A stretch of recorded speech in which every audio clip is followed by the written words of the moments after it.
Hey everyone, welcome to The Explainer.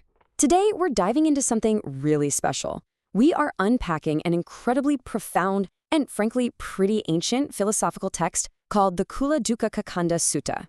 Now what's so fascinating about this specific discourse isn't just that it offers abstract spiritual ideas. Actually, it directly addresses the exact roots of the systemic anxiety, the personal stress, and even the global conflicts we're dealing with right now, today. Through a really uniquely logical and structured debate, it maps out exactly why we suffer, and more importantly, how we can find true peace. Okay, let's dive right into this. We've got a clear, 5-part journey ahead of us today. We'll start off with the root of defilements, then we'll weigh the pros and cons of desire, map out the source of conflict, examine the belief in self-torture, and finally, we'll wrap up with the true happiness test. So, Section 1, the root of defilements, uncovering the hidden cause. To really get this, we first need to meet our protagonist. He's a nobleman named Mahānāma.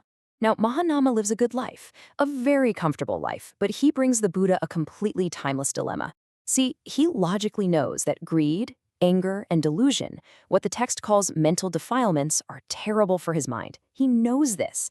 Yet, despite knowing better, he finds that these negative emotions still occasionally rise up and just completely overpower him. So he asks, what is this hidden cause inside me that hasn't been abandoned?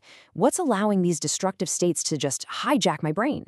Honestly, it's a question anyone who has ever lost their temper despite knowing better can relate to, right?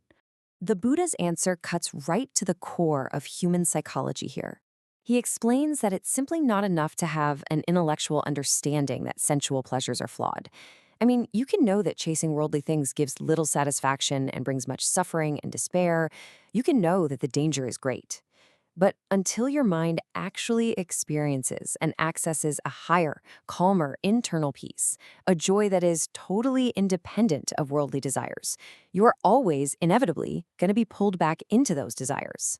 Your mind simply doesn't have a better alternative yet, so that hidden attachment just sticks around. Moving on to Section 2, pros and cons of desire, or the trap of kama. So, the crucial point is how analytical the Buddha is here. He doesn't just deny that the physical world is enjoyable. He clearly defines worldly desire, which is called kama, through the 5 senses: beautiful sights, pleasing sounds, fragrant smells, delicious tastes, and agreeable touches. He totally acknowledges that the brief hit of joy and gladness you get from these 5 senses absolutely exists. That's the pro of desire. But this fleeting, fragile joy, which is completely dependent on external stimulation, that is exactly the trap. Which brings us to Section 3, the source of conflict, the escalation of suffering. Let's move to see how this builds, because the text maps out this brilliant Socratic escalation of human suffering. It starts right now, in the present, with the grueling daily grind, breathing the freezing cold, the scorching heat, and let's be honest, soul-crushing traffic, all just to earn a living. And if we fail, we're crushed by grief. But if we succeed, we're paralyzed by the fear of losing it all to taxes or thieves or disasters. From there, this individual anxiety breeds bitter disputes. The text vividly describes family members arguing, friends fighting friends over worldly desires, and ultimately, this local tension explodes into total societal conflict, culminating in large-scale wars. And wow, the imagery the source text uses here is incredibly grounded and visceral. It really doesn't hold back. It illustrates the horrific end-stage consequences of unchecked desire by describing literal battlefields filled with flying arrows and swinging swords, and violent sieges where people are scaling walls covered in hot mud.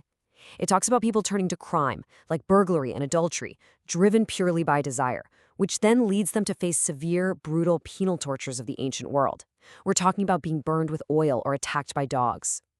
And beyond that immense physical toll, the text warns of karmic ruin, where these unwholesome actions lead to immense suffering in the afterlife. This leads us to Section 4, the belief in self-torture, the extreme alternative. Historically, when faced with this devastating cycle of worldly suffering, people desperately tried to find a way out. A group known as the Niganthas, or Jain ascetics, attempted to solve this by going to the absolute opposite extreme. Their fundamental premise was that past bad actions, or bad karma, were the root of their current suffering. So to free themselves, they believed they had to literally burn away this old karma by intentionally enduring extreme, agonizing physical discomfort. The text specifically mentions the practice of strictly standing and refusing to sit down, voluntarily subjecting themselves to intense, piercing pain right now to guarantee a peaceful future. Well, the Buddha approaches these ascetics and systematically dismantles their belief using a series of really sharp logical questions. He asks them, do you actually know for a fact that you existed in the past? Do you know what specific bad deeds you supposedly committed? Do you have any idea how much pain is actually required to burn off this unknown karma? And the ascetics are forced to answer no to every single question. They have absolutely no way to measure what they're actually doing. And this brilliantly illustrates a vast difference in the methodologies presented in the text. You have the Jain's path, which is ultimately rooted in blind faith, enduring extreme physical pain for an unquantifiable past. On the other side, you have the Buddhist path, which is entirely focused on the present moment.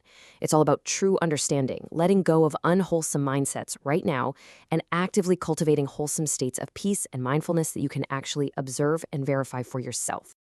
Finally, Section 5, the true happiness test, the philosophical showdown.